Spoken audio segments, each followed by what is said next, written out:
How to fix schedule messages not working on Instagram in iPhone 12.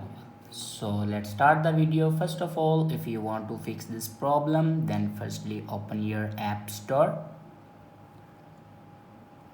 In App Store, search here Instagram. Now click on Instagram. Now here you can check your Instagram have any update. If your Instagram have any update, then here you can see the update option.